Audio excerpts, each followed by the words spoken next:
So welcome to actually the fourth and last week in a series of talks that are based on the book by Dr. Michael Bernard Beckwith that is called The Answer Is You. And so today we are actually looking at chapter 5, if you want to know, if you're reading along, which is about being an emissary for peace. And so would you like to live in a world free from violence and war? Yes? Would you like to live in a country and in a city that is filled with peace? See peace in our country and in our cities?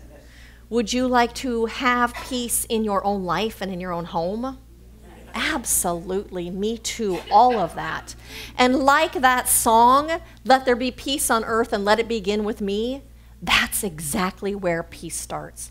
It starts with each and every single one of us in our hearts and in our minds, in our attitudes and in our words, in our thinking and in our actions, and in our reactions. In our reactions to people and to events and to all the things that are going on in the world. Peace starts inside here. And so the truth is, if we cannot maintain peace inside of ourselves, we cannot have peace out there. It doesn't work that way. I have a friend who is involved in a peace organization, and they bring speakers in from all over the world. And I know recently she went and she was one of the hosts in Korea and bringing in all these speakers, and there were thousands of people there. And she hates her husband. And they live in separate areas of the house, and they don't do things together. And when I brought up to her that you have to have peace in your own backyard, you have to have peace in your own home in order to have peace in the world, she was shocked. It never occurred to her. We want them to make peace and have peace out there, but we're unwilling to make peace and have peace in here, and it can't work that way. Like the saying goes, no matter where you go, there you are. We take ourselves with us wherever we go. We take our thoughts and our feelings and our attitude and the lens through which we view life, we take that with us wherever we go, so that becomes our experience also wherever we go. And so think about it. Notice, if you are irritated, do you interact with your spouse differently than if you are peaceful and calm? Do you interact with your children differently when you're irritated than if you are having a sense of well-being inside of yourself? Do you drive differently if you're angry or if you're peaceful? Do you interact with your pet differently if you're impatient or if you're peaceful and at ease? If I asked you to draw a picture, the picture would turn out differently if you were depressed, or if you are filled with self-criticism and self-contempt, or if you are peaceful. Whatever the attitude is, that is what we bring to the world with us. We take the atmosphere of our thinking and our feeling with us wherever we go. What happens, though, is we forget that we are the ones that are responsible for our experience, and especially responsible for our inner experience. What happens is we want to live peaceful lives. We want to have peace in our hearts and peace in our thinking, and at the same time we hold on to old resentments. We hold on to old angers. We refuse to let go, and we refuse to forgive. And we expect to have peace. We get mad at our spouse for something they did or something they said, and then we stay angry for hours or sometimes days. I know someone that told me she and her husband had a fight and they hadn't spoken for 5 days. We hold on to our anger and our resentment. You can get mad at your neighbor for infringing on your property rights, something like cutting on your tree that was hanging over the fence, and stay mad for years over something like that. We hold others in non-forgiveness, and we hold ourselves in non-forgiveness. We say something or do something that we wish we hadn't said or done, and then we beat ourselves up for hours or days over that instead of letting ourselves off the hook. We judge ourselves and others harshly if we have an inner war going on inside of here or inside of here, we can't be at peace and we can't experience peace. And so I read a story that I'd like to share with you, and it's called, I won't tell you what it's called. It goes like this. An elderly carpenter was ready to retire. He told his employer/contractor of his plans to leave the house building business and live a more leisurely life with his wife and enjoy his extended family. He would miss the paycheck each week, but he wanted to retire. They could get by. The contractor was very sorry to see his good worker go and asked if he could build just one more house as a personal favor. The carpenter said yes, but over time it was easy to see that his heart was not in his work. He resorted to shoddy workmanship and used inferior materials. It was an unfortunate way to end a dedicated career. When the carpenter finished his work, his employer came to inspect the house. Then he handed the front door key to the carpenter and said, "This is your house, my gift to you." What a shame. If he had only known he was building his own home, he would have done it so differently.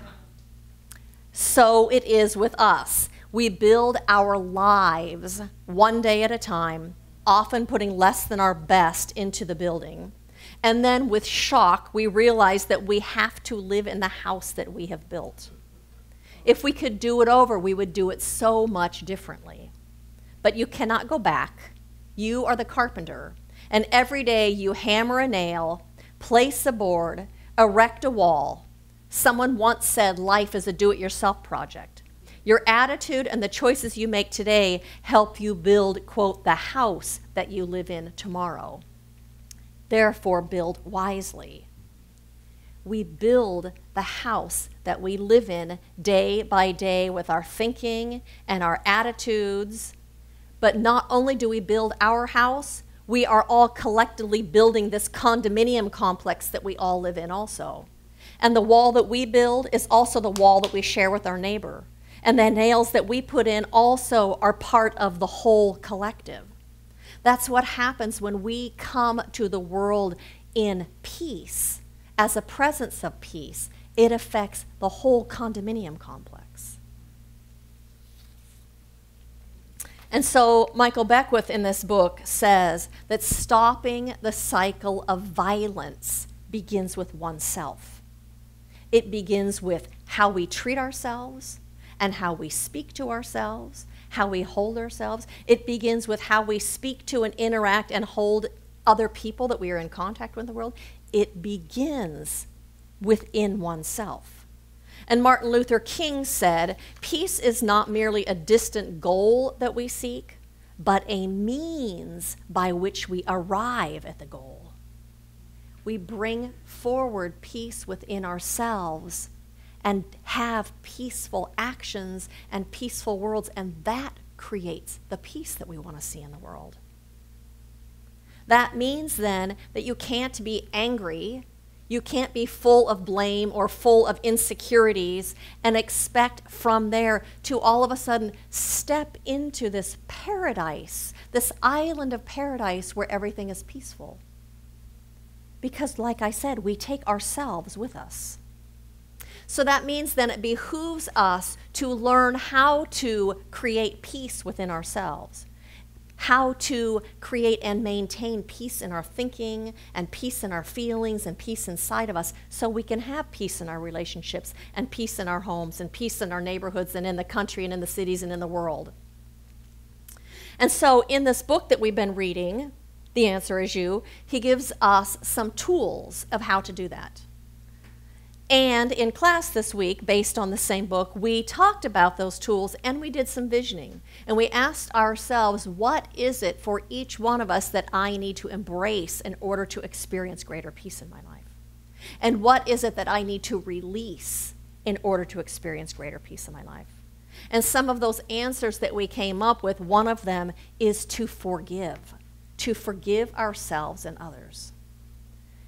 We hold on to, like I said, that resentment and that anger. And it makes me think of the McCoys, the Hatfields and the McCoys. You know, they've been battling since 1863, and for generation after generation after generation still fighting. And I read this week that they finally called a truce in 2003, that the families will quit fighting. They've forgotten what they were even fighting for in the first place. And my friend that hates her husband so much, she's mad at him for something he did 27 years ago that she can't let go of. We do that.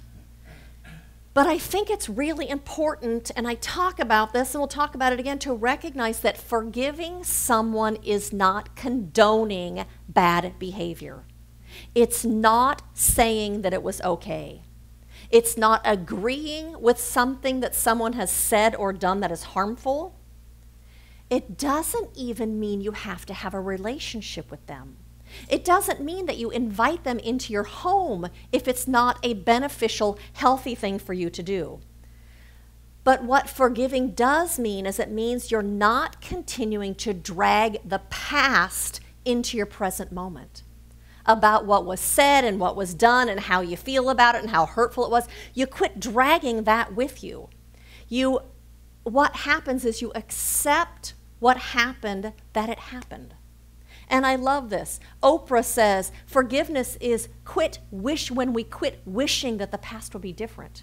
When we quit hoping that the past will be different.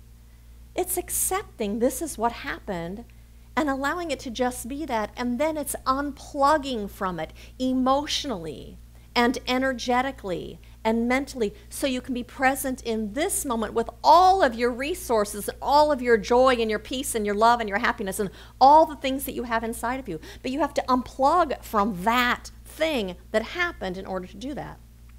And that's part of what forgiveness is. It's not keeping the thing alive in your thinking anymore. And so I've all shared stories with you about conflicts that I've had with my next door neighbor, Al. The very first interaction I ever had with him was conflict. He was bullying me and in my face and pointing his finger at me, and that's kind of his MO. So we've kind of had conflicts for 27 years I've lived in that house. And so earlier this year, his daughter came over, who lives directly across the street from him, and came over and told me that she and her mother, his wife, were going out of town. They're going to Idaho to visit her other sister. And her dad, Al, had fallen in the backyard recently, and he was on the ground for a while, and no one knew that he fell. Would I mind keeping an ear open and kind of keeping an eye out for him? Of course I don't mind keeping an eye out for him. He's old now. He's like 85, you know? But my heart opened. Of course I'll keep an eye out for him. You know, I have in my life prayed for this to be different, for resolution, for letting go. I've blessed him. I've wished him well. Of course I am happy to keep an eye out for him. And so nothing happened while they were gone, and they were just gone a couple days. And the next time he saw me outside getting in my car, he came over and thanked me and apologized for being a jerk so many times. And you know what? A short time later, we were picking oranges off our orange tree. I said, you know, I think I'm going to take some oranges over to Al. And I took them over to his house. And we have tomatoes now, and I said to Colleen this week, I think I should take some tomatoes over to Al and his wife. It has changed something inside of me. But what happened is I had to let go of the story of what he had said and what he had done and how he'd been and all those things that he had done so many times in order to have a new story. And so when I was able to let go of that, I can have the new story of that I am a neighborly neighbor that of course would help out and be available and do what needs to be done. That's how I like to be. That's who I am on the inside anyway. And so I had to let go in order to have something new, in order to write a new story, and now we're writing a new story. And doesn't it say in the Bible, behold, I make all things new? Not if we're dragging the past into the moment, it doesn't. We have to let it go. And so do I totally trust Al today? No, because I don't think that would really be prudent. But the thing is, I have dropped it. And the thing is, I feel free now. And so now when I walk to my car, I don't avoid him. I don't feel anxious if I see him outside. It's different for me, and because I am different, he has to be different. That's the way it works. When we come to a situation differently, when we come with love or with peace or even standing in our own wholeness, the person's going to interact with us differently because there's this energetic field that happens between the two of us. And so Michael Beckwith in his book says, as we set aside our opinions and look through the lens of love, accepting the inherent goodness residing within each individual, no matter how dim it seems to be, we accelerate the action of love within them. Then perhaps, instead of winning wars, we will begin winning hearts over to peace. As we set aside our opinions, as we let go of the story, as we look through the lens of love, accepting the inherent goodness in everyone. Everyone has that goodness in them, even if it's buried. And as we see that, no matter how dim it is, we accelerate the love that's inside of them. It makes me think of Hug Day. For any of you who have been to Hug Day, we go do free Hug Day at Lakewood Mall Thanksgiving weekend, and we hold up signs, free hugs, you need a hug, and we hug hundreds of people. And that's exactly what happens on Hug Day. We let go of any judgments and are just available as love. And you know what happens to those people? They light up. So many people say, God bless you for doing this. Oh my God, this is so amazing that you guys are doing this. It opens up and accelerates the love in every single one of those people that hugs us because we've shown up differently. That's what starts it.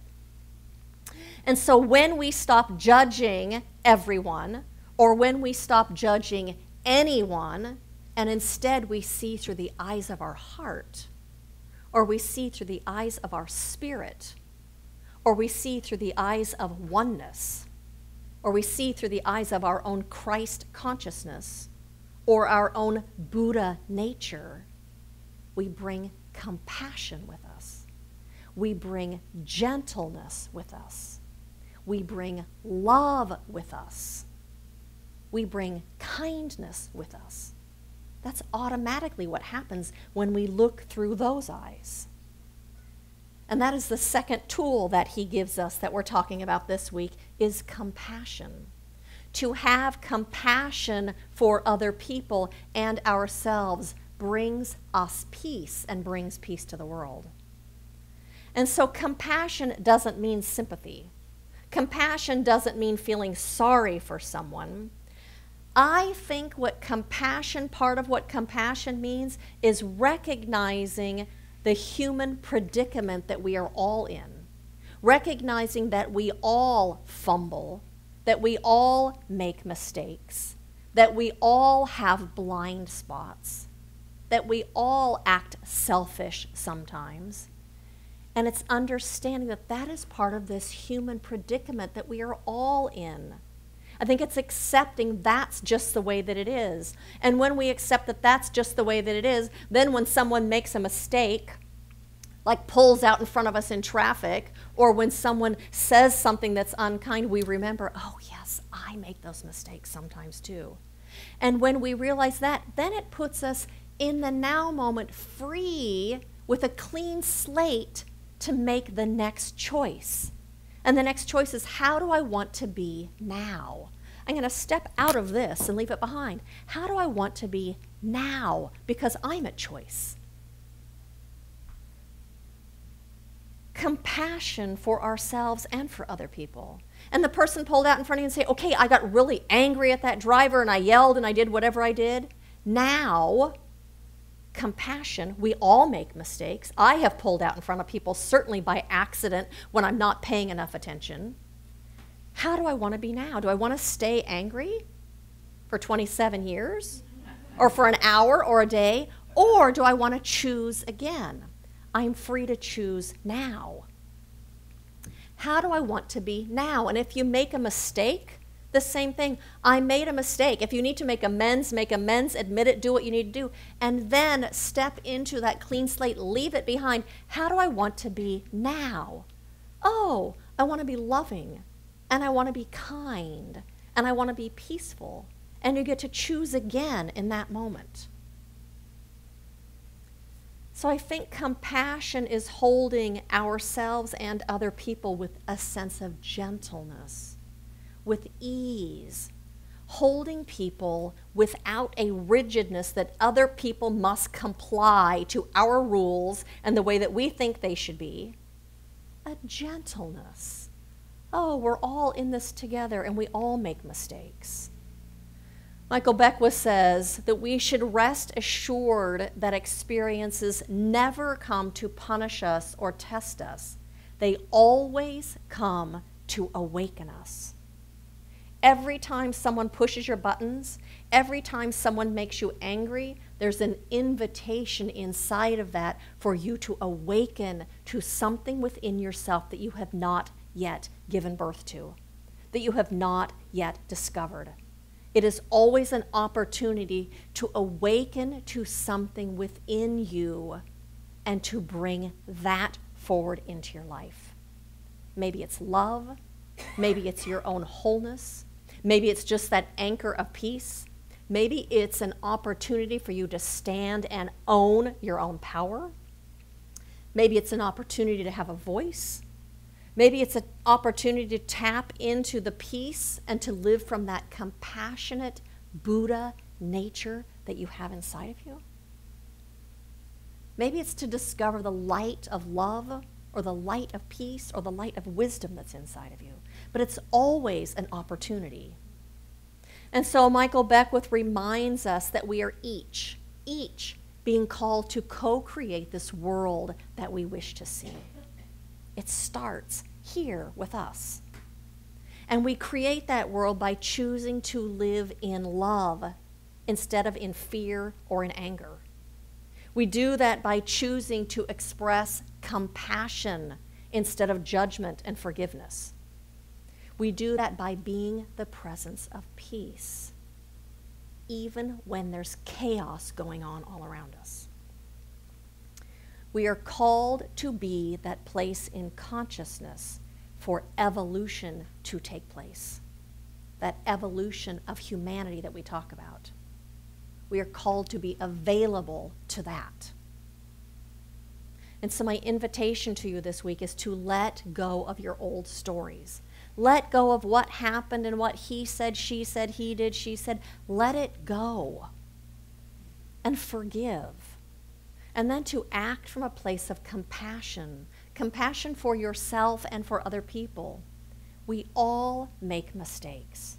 We all do things and say things that hurt people's feelings. We all do things and say things sometimes that are selfish or self-centered. We all do. Have you ever done those things? We all do them.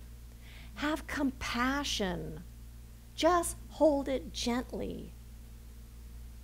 And foster connection with other people. Foster that sense of oneness. Be the one and be the change that you want to see in the world. And then you will absolutely be living on purpose, living that soul call, why you came to this planet in the first place, to make a difference and to bring that presence into this world in a way that is healing, in a way that is good.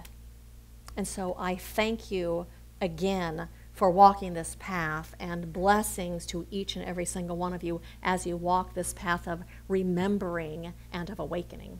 Blessings.